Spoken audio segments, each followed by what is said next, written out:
So, what is a hopper? A hopper machinery is a variable sized, funnel shaped container used to store and feed bulk solid material into downstream processing equipment. Next, I will explain about principle of powder handling and flowability measurement. So, what are the flow mechanism in hopper? The flow of powder inside a hopper can occur in two different mechanisms, which are mass flow and funnel flow. In mass flow, the entire powder moves together toward the outlet. This produces a uniform discharge and reduces the risk of clogging, making it the preferred flow pattern in food processing. In contrast, funnel flow only allows the powder at the center to flow, while the powder near the hopper walls remains stationary.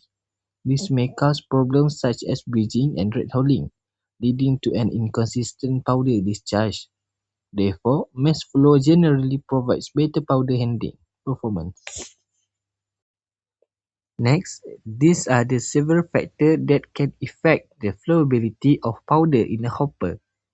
First, particle size influence how easily the powder moves, where finer particles tend to be more cohesive. Second, moisture contents also affect flowability because higher moisture causes particles to stick together. In addition, the hopper wall angle and outlet size determine how smoothly the powder is discharged. Finally, the material flowability, which depends on its physical properties, influence the overall powder flow. All of these factors affect the angle of repose, which is used to evaluate powder flowability.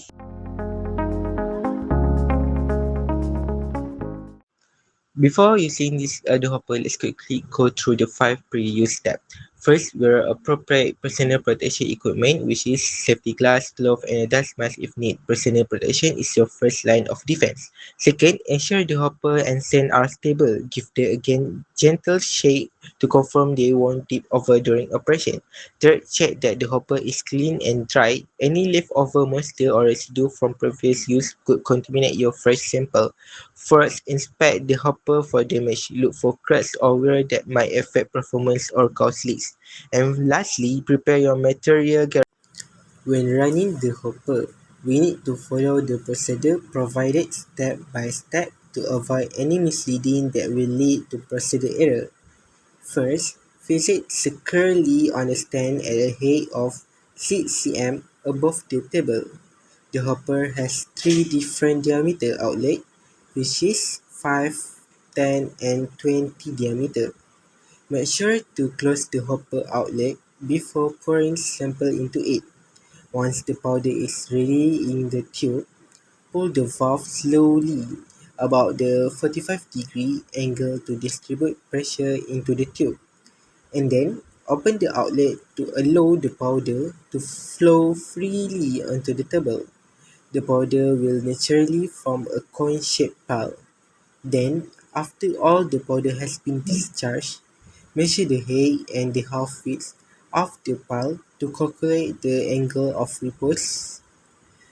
Repeat the procedure several times and calculate the average angle of repose for a more accurate result.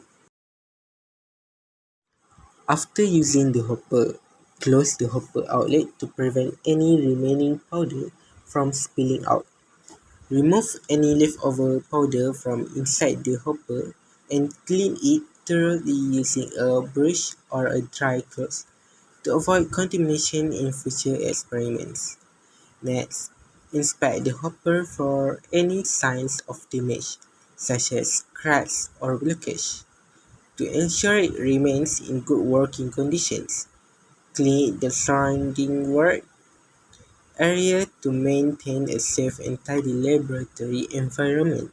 Finally, store the hopper properly in its designated place to protect it.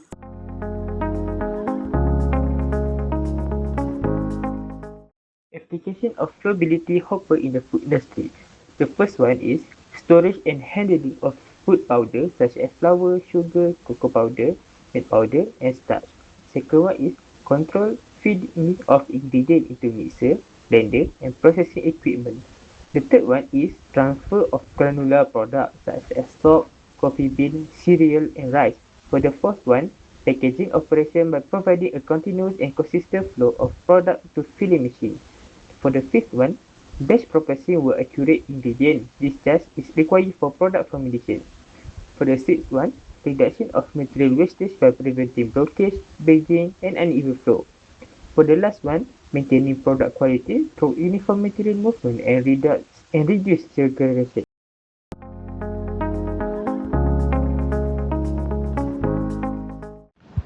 Disadvantages of using hopper machine. First, increased segregation.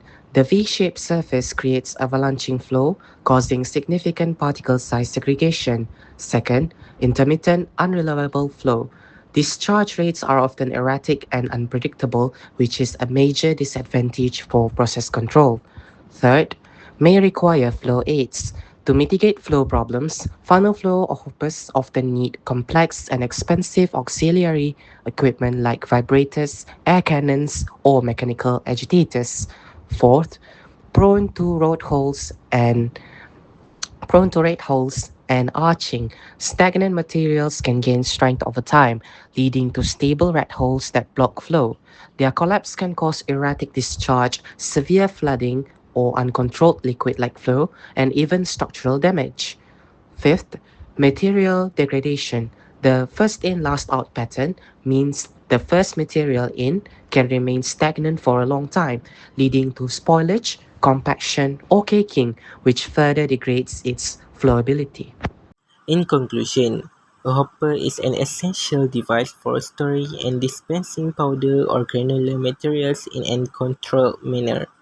In the angle of repose experiment, it ensures a uniform powder flow, allowing accurate determination of powder flowability.